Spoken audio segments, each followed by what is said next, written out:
श्रीमद् रामायणम्।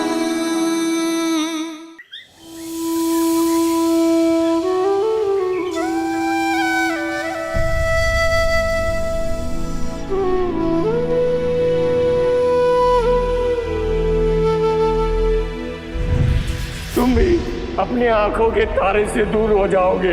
अपने धर्म रक्षक पुत्र के वियोग में तरस तरस कर मरोगे तुम। मुझे आप नहीं, राम चाहिए, राम चाहिए।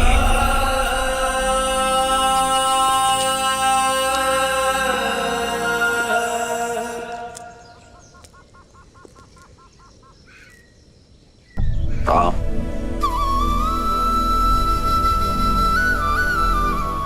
मैं आपसे नहीं पूछूंगा पिताश्री कि आपको क्या हुआ है, क्योंकि आपकी व्यथा मैं समझता हूं। ये जान के प्रसन्नता हुई कि तुम मेरी व्यथा समझते हो। किंतु ब्रह्मर्षि विश्वामित्र एक पिता से नहीं, एक राजा से सहायता मांगने आए थे पिताश्री। मत भूलो कि राजा होने के साथ साथ मैं एक पिता भी हूं। क्या राजा होने का यह अर्थ है कि मनुष्य अपने पिता होने की भावना को मिटा दे? क्या एक मनुष्य होना मेरा अपराध है? क्या मेरा पिता होना अपराध है? यदि तुम मेरे स्थान पर होते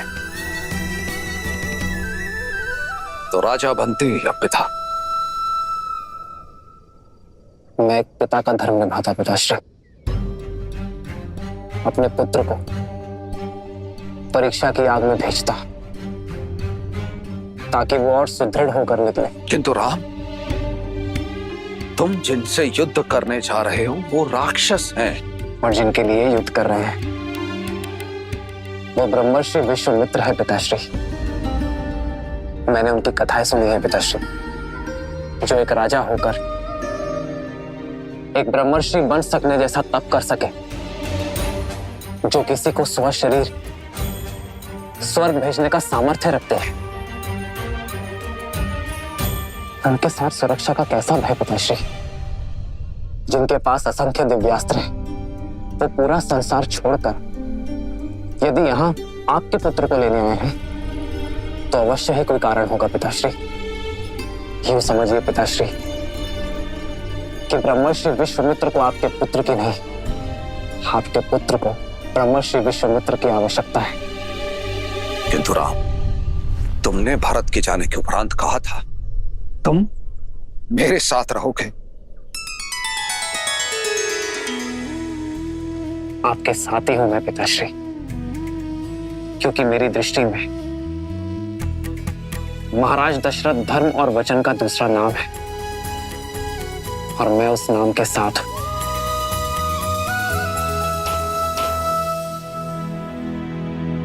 आप एक पुत्र क्यों चाहते थे पिताश्री? ताकि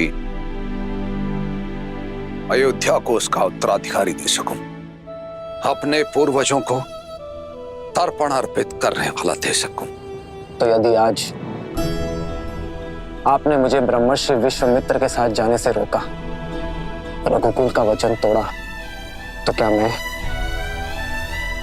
अयोध्या का राज्य संभालने योग्य कहलाऊंगा पिताश्री? अपने पूर्वजों का मान घटाने के बाद, संसार में उनकी श्रद्धा घटने के बाद,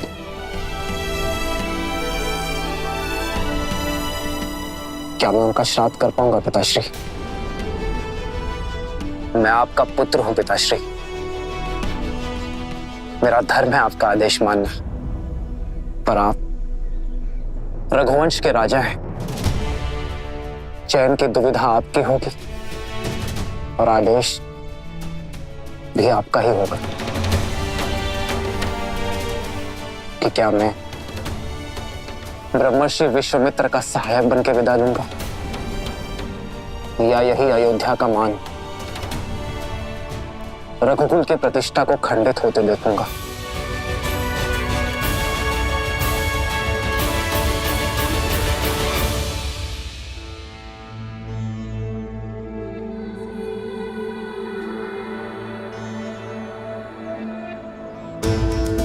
आ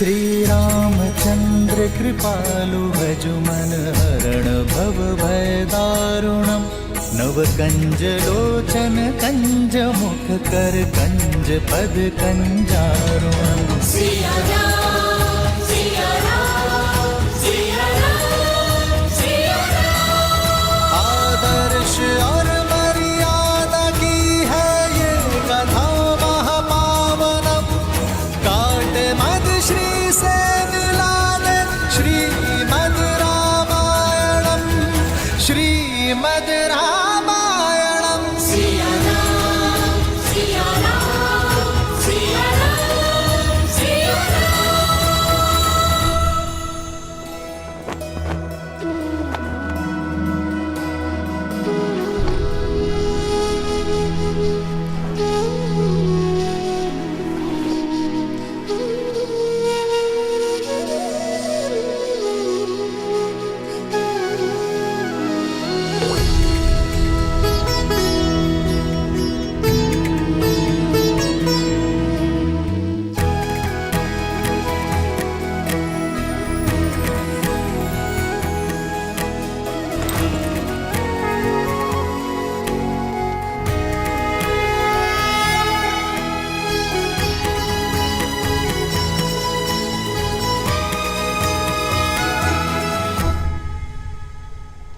लक्ष्मण कहाँ है माँ? क्या वो अपने बड़े भाई को विदा करने नहीं आएगा? वो तुम्हारे लिए अस्त्र और शस्त्र लेने गया है पुत्र।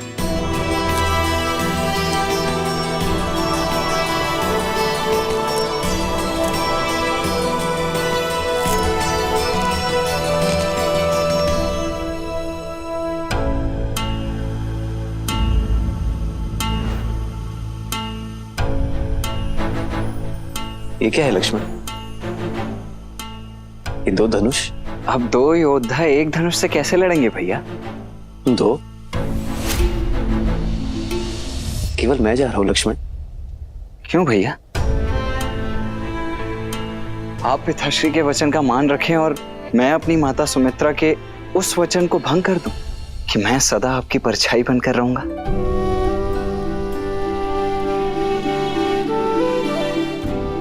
नहीं भैया, मैं तो सदा आपके साथ ही रहूंगा। लीजिए।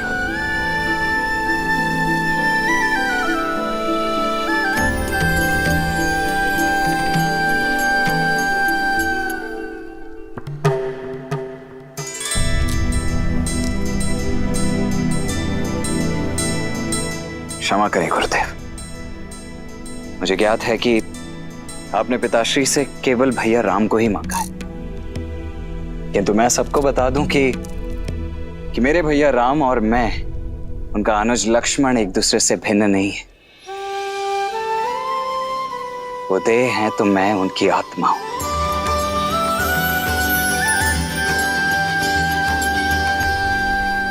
उद्दंडता के लिए क्षमा चाहता हूं, किंतु आत्मा के बिना देह आपके किसी काम की नहीं।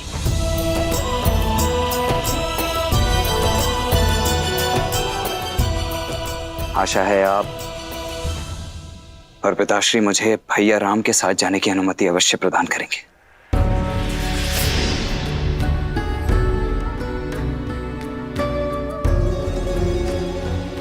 देखकर ही प्रतीत होता है कि लक्ष्मण अपने बड़े भैया का कवच है। राम तो युद्ध के लिए मेरे साथ जा रहा है, परंतु उसका कवच उसके साथ जाएगा अथवा नहीं, ये निर्णय और ये चयन दोनों ही मात्र आपके होंगे।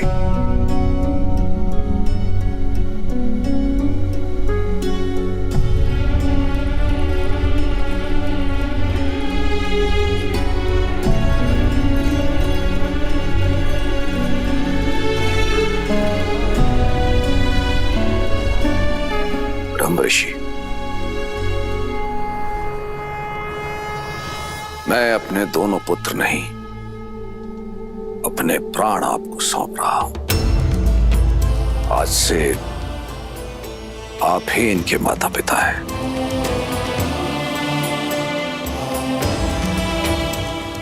महाराज, आप अपने नेत्र मुझे दे रहे हैं। ये नेत्र अब जो मार्ग प्रशस्त करेंगे वो मात्र इनके लिए नहीं, अपितु सारे संसार का दृष्टिकोण बदल देगा।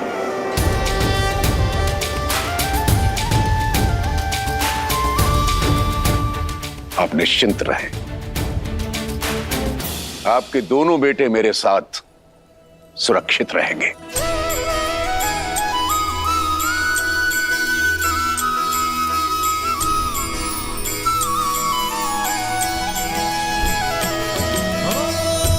दिया दर्दो तनया बुलाए, हृदय लाई बहु भांति सिखाए।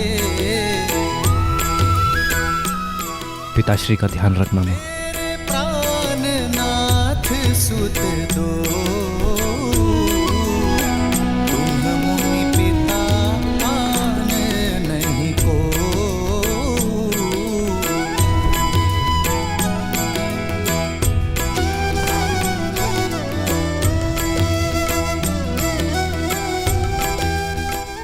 मैं लक्ष्मण का ध्यान रखूंगा सुमित्रा माँ। जहाँ राम साथ हो वहां मुझे लक्ष्मण की चिंता क्यों रहेगी पुत्र। रघुकुल का मान बढ़ाना।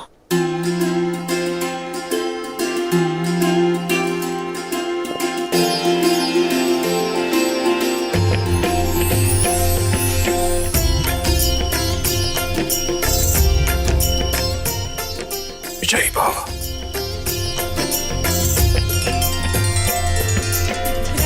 सिया राम जय जय राम। ओ मंगल भवन अमंगल हारी, द्रवहु सुदशरथ अजर बिहारी। अपना ध्यान रखना पिताश्री।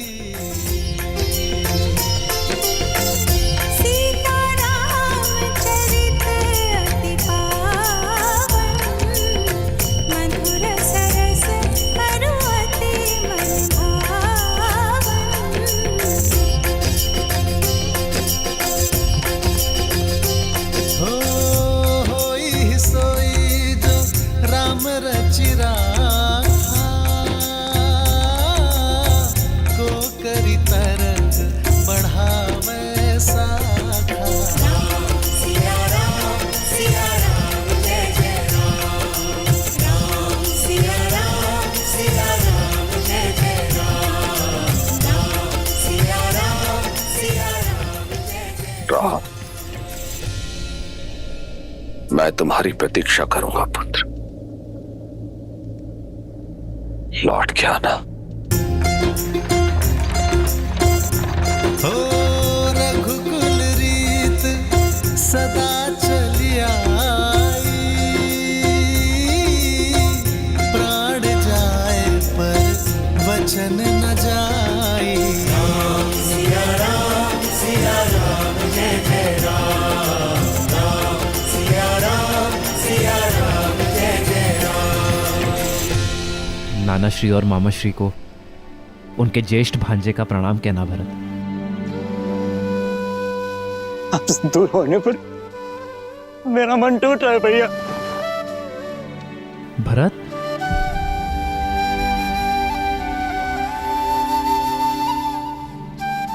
शांत हो जाओ भरत। भरत, मेरा मन गर्वित है भरत। मेरा छोटा भाई पहली बार को उत्तरदायित्व मेरे बिना उठाने जा रहा है। शत्रुघ्न, जी भैया, अपना और भरत का ध्यान रखना। प्रस्थान करो भरत। लक्ष्मण,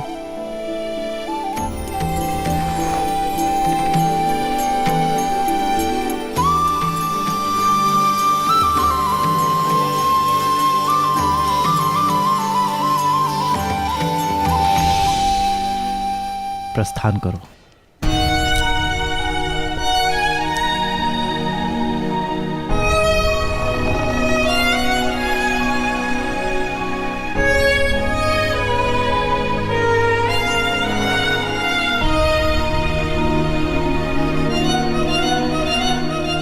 ऋषि विश्वामित्र के साथ जाने के लिए परिवार से विदा लेते समय तो आपने तनिक भर का भी विचार नहीं किया, किंतु भरत भैया और शत्रुघ्न से विदा लेते समय आपकी दृष्टि उनसे हट ही नहीं रही। कर्तव्य के पथ पर विदाई भी सुख देती है लक्ष्मण। अपने छोटे भाई को बड़ा होते देखने का आनंद तुम्हें भी लेना चाहिए। प्रसन्न हो जाओ, आज पहली बार तुम मेरे साथ चल रहे हो बिना भरत के।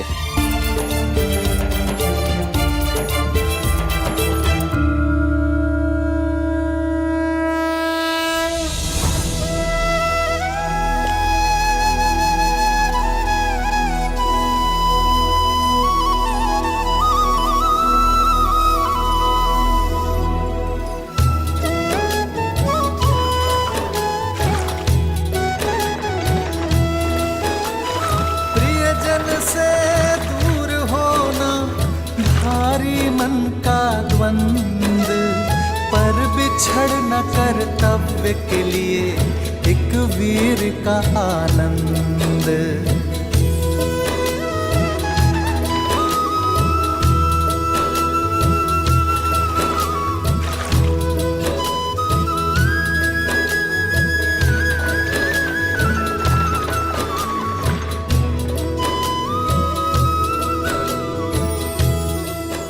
जीवन अचानक ऐसे मोड़ पर क्यों ले आता? वर्षों के उपरांत संतान की प्राप्ति हुई, किंतु उसके बाद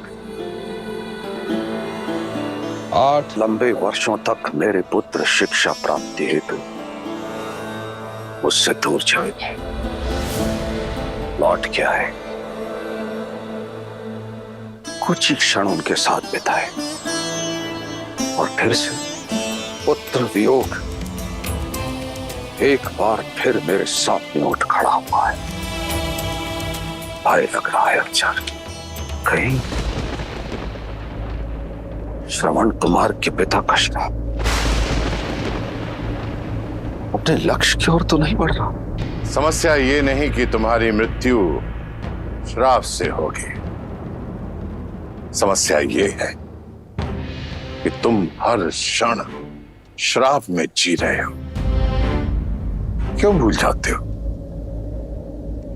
कि मृत्यु तुम्हारे हाथों में नहीं है, तुम्हारे हाथों में है जीवन।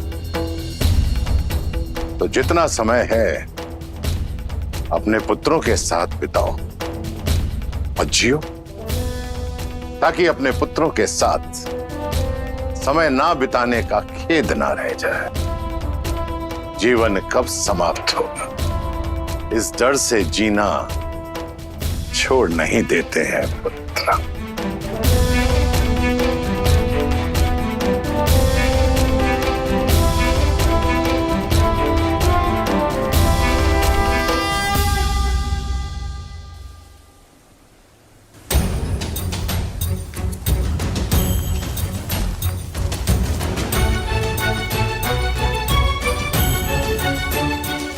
भैया भैया सुनिए ना, आपको ज्ञात है क्या हम जा कहाँ रहे हैं?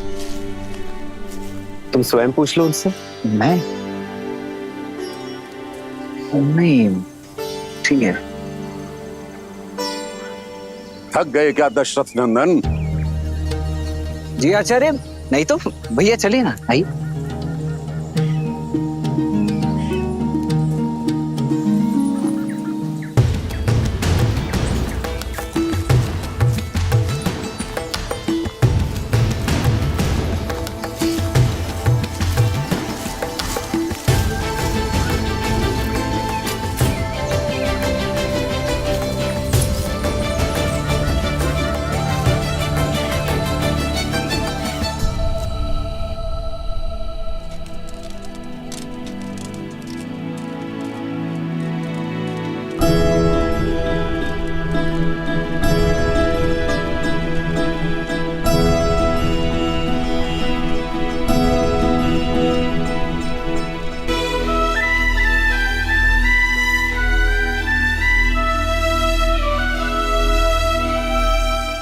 भैया पूरे दिन भर तो हम चलते रहते हैं और रात्रि को पहरा देने के लिए जागते रहते हैं। ना भोजन है ना जल है। ये गुरुदेव हमसे चाहते क्या है?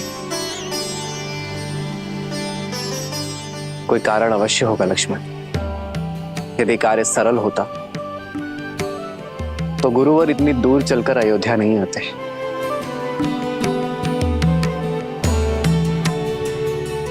कठिन कार्य का मार्ग कठिन ही होता है। धीरज रखो। जी भाई।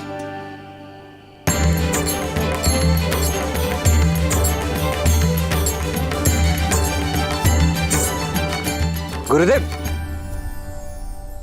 जलाशय।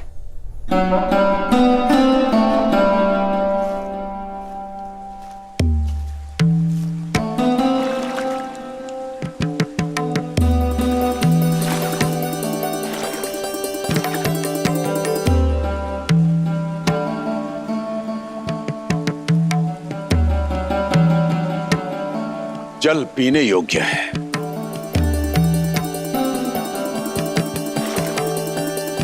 पी नहीं सकते।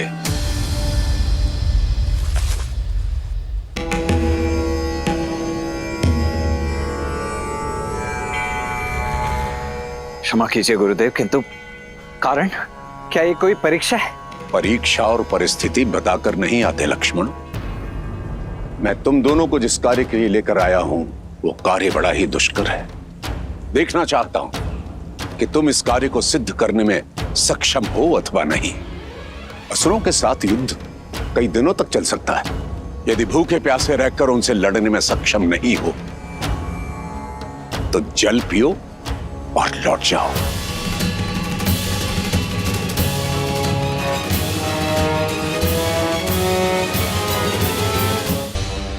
वे असुर हैं। भूख और तृष्णा पर उनका वश नहीं है। उनके शरीर को भूख लगती है तो वो चोरी करते हैं, छीनते हैं, लूटते हैं और अपने मन की भूख और तृष्णा को वे अपराध करके शांत करते हैं। इसका अर्थ समझते हो? समझा गुरुवर। यदि हम भी उनके जैसे ही दोषी हैं तो हम उन पर विजय नहीं पा सकते। इसलिए हमें अपनी भूख और तृष्णा पर वश पाना होगा, यही ना? हम सज्ज है आचार्य। मेरा लक्ष्मण बहुत बली है, बहुत सहनशील है। आपका भाव नहीं समझ पाया, इसलिए दुष्टता कर बैठा। इसे क्षमा करें गुरुवर। जी गुरुदेव, मैं आपको आश्वासन देता हूं कि मैं भूख और प्यास दोनों सहन करने के लिए सज्ज हूं। शरीर की भूख को शारीरिक बल और परिश्रम से शांत किया जा सकता है लक्ष्मण, परंतु मन की तृष्णा को मिटाने के लिए मन में करुणा जागृत करनी होती है। अपनी इंद्रियों को वश में रखना पड़ता है। कर पाओगे?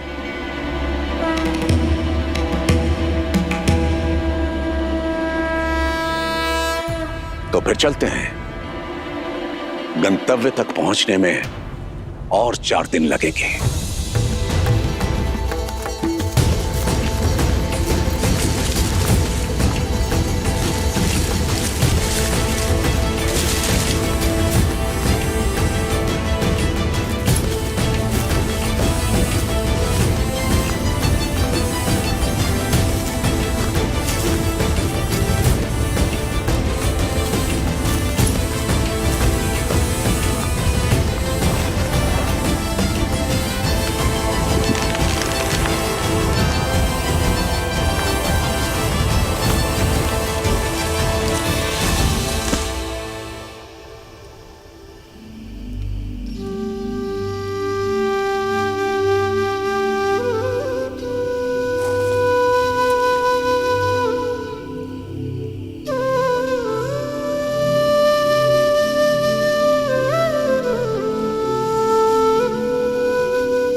विश्वामित्र के साथ श्री राम और लक्ष्मण अपनी यात्रा पर आगे बढ़ रहे थे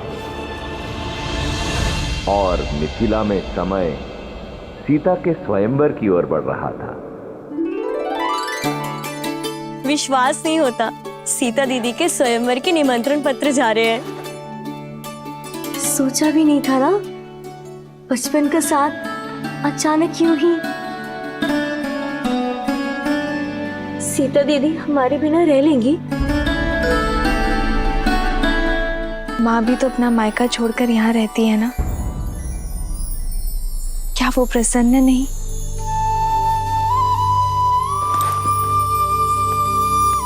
सीता दीदी चौपड़ खेले इस समय? जितना समय यहाँ पर हो खेल लो ना दीदी। जब ससुराल चले जाओगी तो हम तीन कैसे खेलेंगे?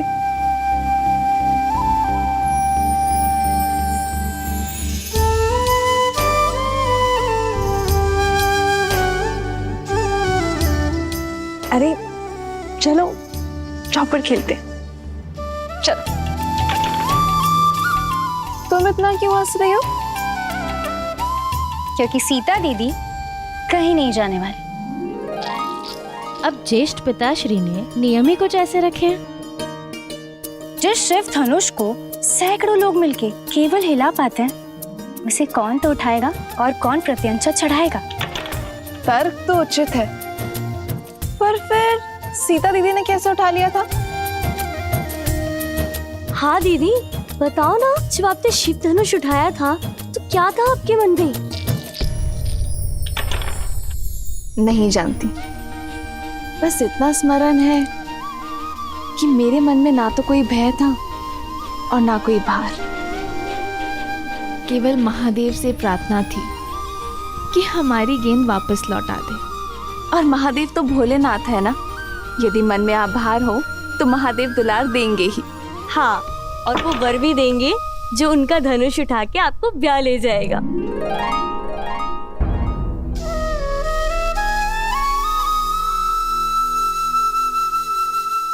वैसे संपूर्ण भारत से राजकुमार आने वाले हैं, तो तुम तीनों भी सोच लो कि तुम्हें कैसा वर चाहिए। क्या पता मेरे साथ साथ तुम्हारी खोज की भी अंत हो जाए। कितना अच्छा होगा ना यदि ऐसा हो। तो जैसे हम चारों बहनें आजीवन यहाँ रही हैं, वैसे ही हम चारों का विवाह एक साथ हो, एक ही घर में। हाँ, तब तो हम प्रतिदिन चौपड़ खेलेंगे। हाँ, इससे उत्तम तो और कुछ हो ही नहीं सकता। लो, मैं तो सच में जीत गई। कितना शुभ संकेत है ना। यदि महादेव ने चाहा तो हम चारों बहनें आनंद से ऐसे ही एक ही घर में रहेंगी। कितना शुभ मन है ना सीता का। हर एक के मन में आशा जगा देती है। ऐसी गुणवान स्त्री को तो श्री राम ही मिलेंगे ना। यहीं तो भाग्य अपना खेल खेलता है देवी। ऐसा हो यह आवश्यक नहीं, क्योंकि एक और कन्या भी थी जिसकी सोच देवी सीता जैसी ही पवित्र थी, अत्यंत गुणी भी थी, परंतु उसके प्रारब्ध में कुछ और ही लिखा था। कौन? महान शिल्पकार मयासुर की पुत्री मंदोदरी।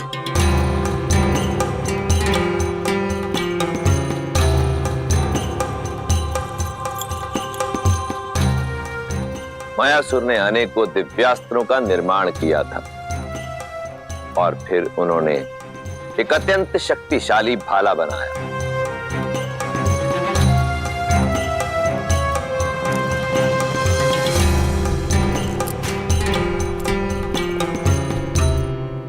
बड़ा तेजवान और दृढ़ भाला बनाया है पिताश्री।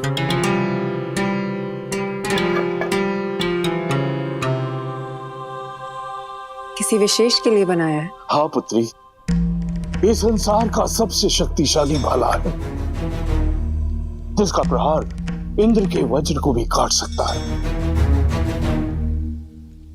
और जानती हो किसके लिए बना है ये?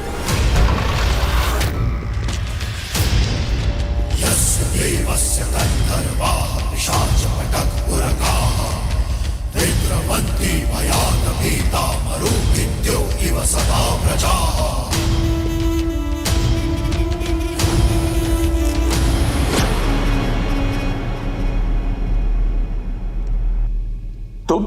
मैं लंकेश दशानन रावण। मायासुर, सुना है कि तुम्हारे पास कुछ ऐसा है जो केवल मेरे योग्य है, तो लेने चलाया अद्भुत अस्त्र। ये अस्त्र मैं तुम्हें नहीं दे सकता दशानन। दशानन ये भाला लेने नहीं आए हैं पिताजी।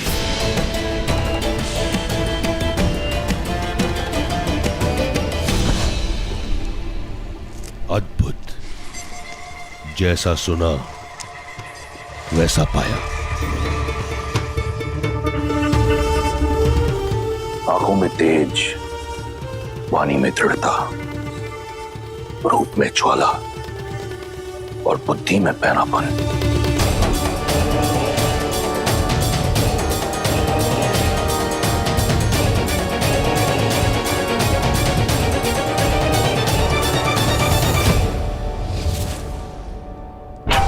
तुम ही मुझे वो पुत्र दे सकती हो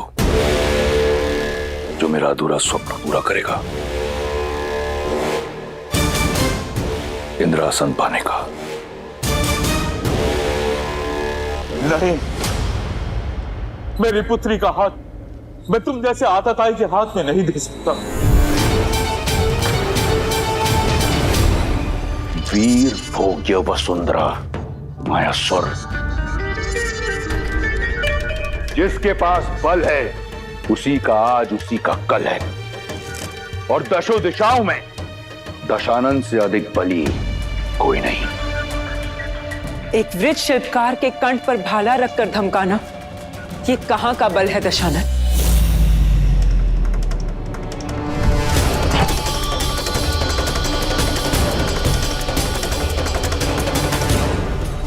भय नहीं लगता तुम्हें रावण के समक्ष ये सुर साधते हुए?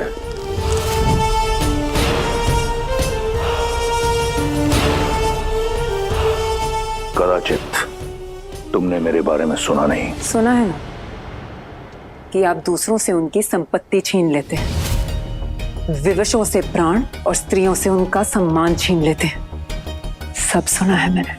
सावधान मंदोदरी, स्त्री की लाज भंग करने का पाप आप कई बार कर चुके हैं। आज स्त्री हत्या का पाप भी अपने सिर चढ़ा लीजिए। पुत्री,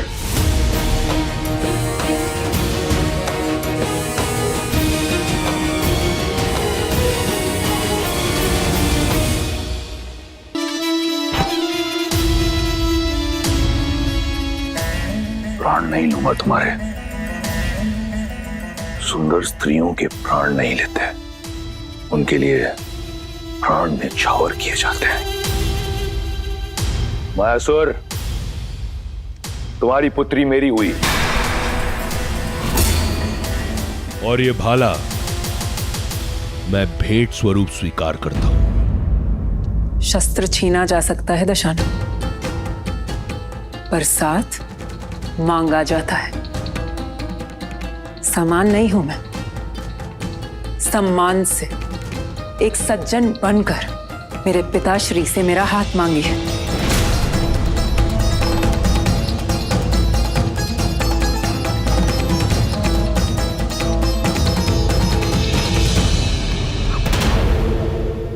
असुर महाशिल्पी मायासुर, मैं स्वर्ण लंका का स्वामी दशानन ये स्वीकार करता हूं कि मेरी लंका के स्वर्ण में इतनी चमक नहीं जितना आपकी पुत्री के तेज में है।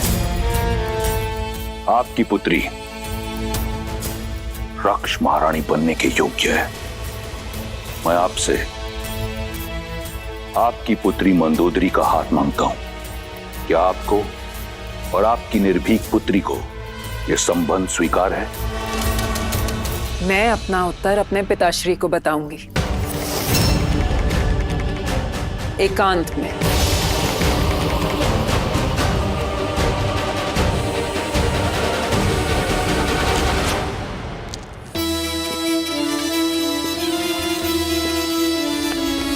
पिताश्री, पिताश्री उठे, उठे। पिताश्री। पुत्री,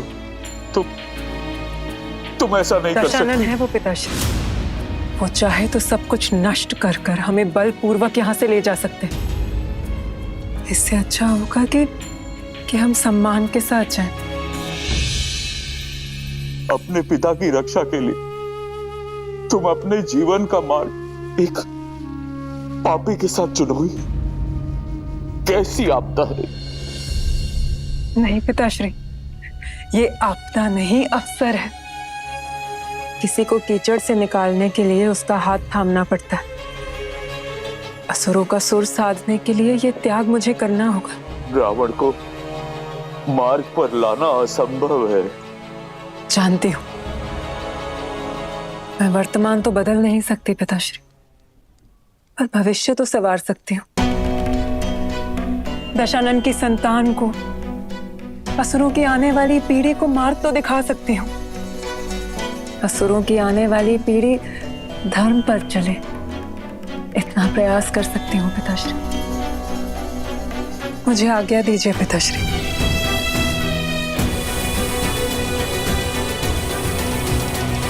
रावण और मंदोदरी का विवाह हुआ, जहां एक और मंदोदरी ने अपनी आहुति दी असुरों के भविष्य के लिए, वहीं दूसरी ओर रावण एक शक्तिशाली शस्त्र पाना चाहता था। रावण को पूर्ण विश्वास था कि उसके तेज और मंदोदरी की पवित्रता का संगम उसे एक बलशाली पुत्र देगा, जो उस इंद्रासन को जीत सकेगा जिसे पाने में उसका भाई कुंभकर्ण चूक गया था। कोई भी ग्रह अपने उचित स्थान पर नहीं, परंतु मेरा पुत्र अजयी और अमर होगा। जो मैं तप से ना पा सका, मेरा पुत्र भाग्य से पाएगा। जो भी ग्रह नक्षत्र की स्थिति प्रतिकूल है, उन्हें अनुकूल होना होगा।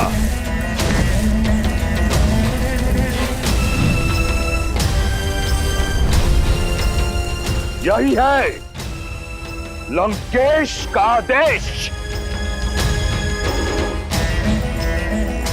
सूर्यदेव पहला घर, चंद्रदेव दूसरा घर,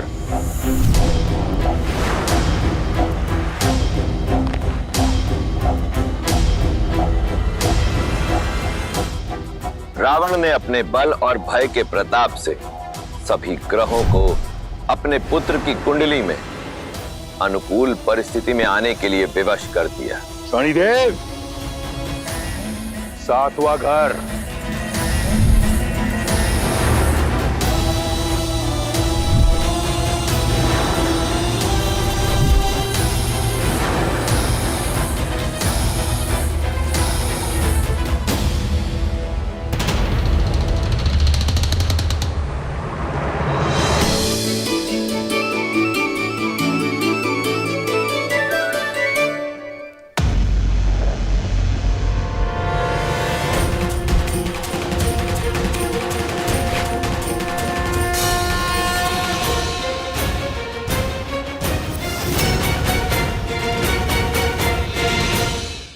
शनि, मेरी आज्ञा का उल्लंघन करके 8वें घर में चले गए तुम।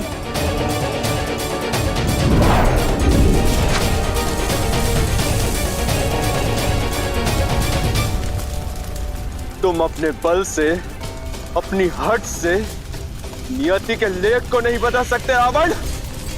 तुम्हारे पुत्र की कुंडली पर और तुम पर मेरी दृष्टि पड़ चुकी है रावण। मूर्ख, कदाचित अपनी कुंडली जांच कर नहीं आए तुम आज।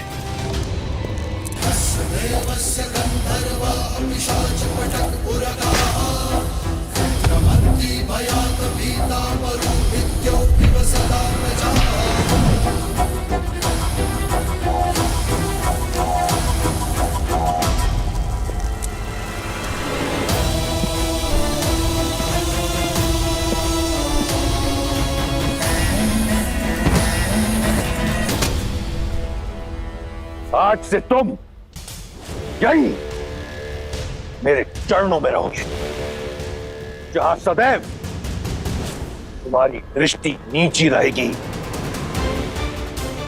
ताकि दृष्टि उठाकर ना तुम लंका देख सको और ना लंका पति का पुत्र।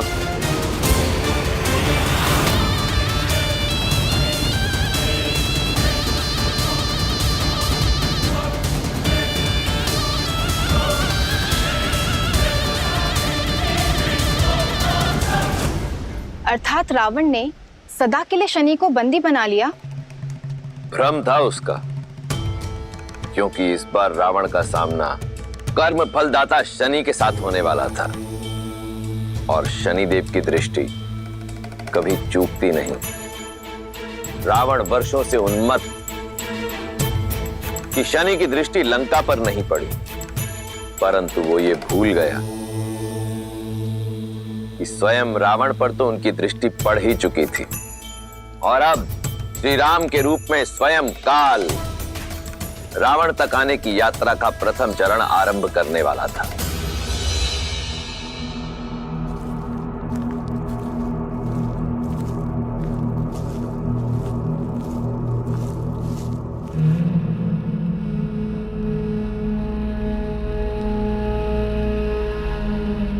बड़ा ही भयावह वन है ये।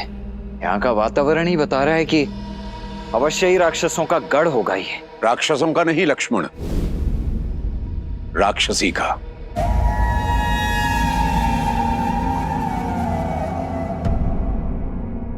मैं तुम्हें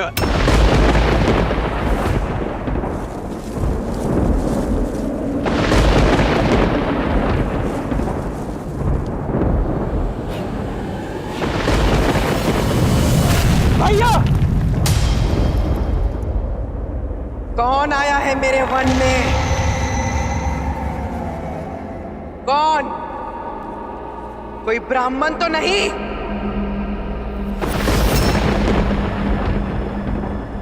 ब्राह्मण? मैंने चेतावनी दी थी कि मेरे वन में ऋषियों का आना मना है।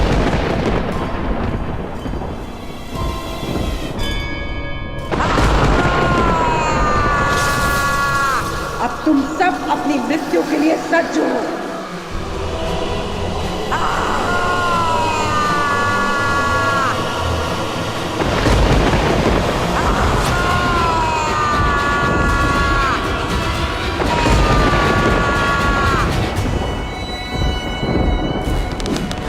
भैया, प्रहार की आज्ञा दीजिए।